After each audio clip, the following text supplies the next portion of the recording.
Hello everyone, I am the Lonely Hunter, back with another... Oh wait, hold up, what another? This is the first upload of Call of Duty Ghosts on my channel, so this is something different. This is a new period for my own channel and I will have to do some adjustments. I will have to change some playlists, and I also changed the color of the logo of the thing that you see at the beginning of each video, just to make it fit into the Ghosts mood.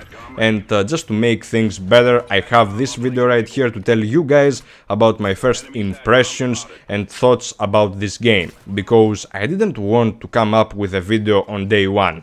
Now, I know many people try to rush and get videos out on day one just to get the day one views, those holy views, and yeah, that's a good thing for YouTube, you know, that's a good thing if you want to get views. But I want to experiment a little bit with the game, because always day one in first-person shooters is dreadful, because you have to go against the first day issues with the servers going down, and you have to go against the guys who are trying to build KD. You have to go against the tryhards who are camping just to get their stats, and it is not that great of an experience, allow me to say. So there are different things that I got to unlock along the way, and I have this gameplay right here to demonstrate some of these things, and I would like to talk about the different things that you have to encounter in this game, and the different things that make this game a solid addition to the series, because I believe that this is a good Call of Duty title so far, because there are not so many overpowered things, there are not so many game-breaking things thus far, and I am enjoying the game. And I believe that it is a recommended title for anyone who has bought any Infinity War title. This continues on from the MW3, you know, after you have played MW3, then you know what to expect in Call of Duty Ghosts. The feel is similar, and generally from the time to kill to the weapons you will see that the behavior is similar, but there are also a lot of changes. First off, time to kill. They say that you die really fast in this game, and it is true. But this is a success in hit detection. You get a great hit detection, you get a really solid hit detection, and I love them for that, because my connection is really bad, and when I have to face guys, I have to be accurate, I have to be dead accurate, and this is why this hit detection helps me. You don't have that BS that you have to unload the whole clip and the other guy will not get hit at all. No, you don't have that thing, and this is something that I really love about this game. Now, another thing, the maps. They say that the maps are really big, they are really huge, and many people don't like them. It depends how you play, because the maps can be pretty great if you are a rusher, and can be pretty great if you are a camper as well.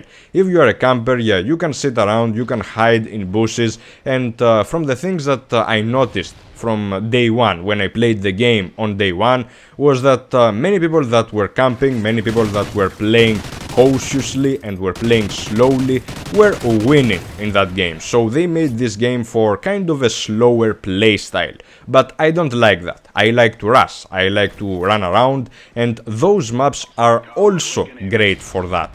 Because when you rush around, you don't want to see the spawns flip, you don't want to reach the end of the map that fast. You want to run around, to go to the other side, and then stay in a position and kill enemies. This is what you can do in this game.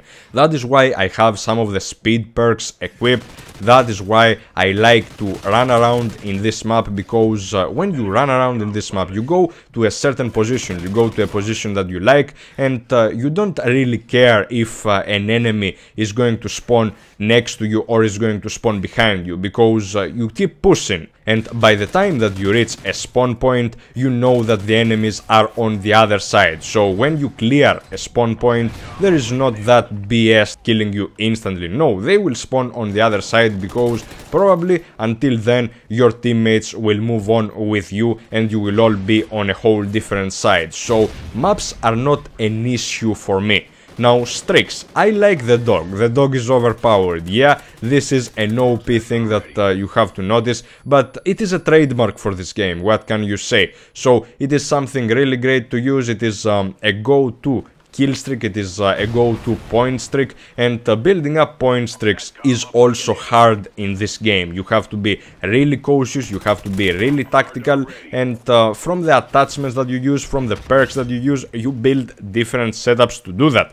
And speaking of attachments and perks that you are building classes, there are a lot of perks and a lot of combinations to mess around with, to play around, and I really like that. I like the diversity because it is basically the perks that you had in different games, in previous Call of Duty titles, just broken down in different perks, in separate perks, and this brings different layers of diversity, different layers of experimentation, and that is why I like to combine different perks a lot. I don't want to use the perks of a certain tier, because if I use all the perks from only one tier, then I know that I will be at a disadvantage. You have to keep the variety going, you have to use different perks just to cover different effects.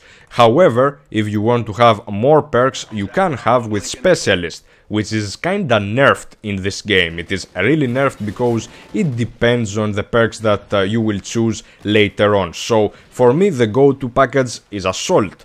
Either way, the kill streaks are not really useful apart from the dog. That is a really great scout for you. It is a really great follower type of kill streak that will accompany you around the map, and generally everything else is balanced. The performance of every piece of equipment and of every gun and every perk in the game depends on how you use it, and this is something great, because if you want to have some complaints on this game, then you have to complain about the player. You don't have to complain about the game itself. The game itself is solid, it focuses more on team deathmatch game types. You will see a lot of game types like Hunted, like TDM, like Cranked that are focused on kills and not really objective. That is why this game is really fun, that is why this game is action-packed despite the size of the maps, and I believe that it is still fun to play. So what are your thoughts, guys? What are your opinions about Call of Duty Ghosts? This was the first Call of Duty Ghosts gameplay. I hope you enjoyed this one, guys. If you did, hit the like button. I'll see you later. I am out. Peace!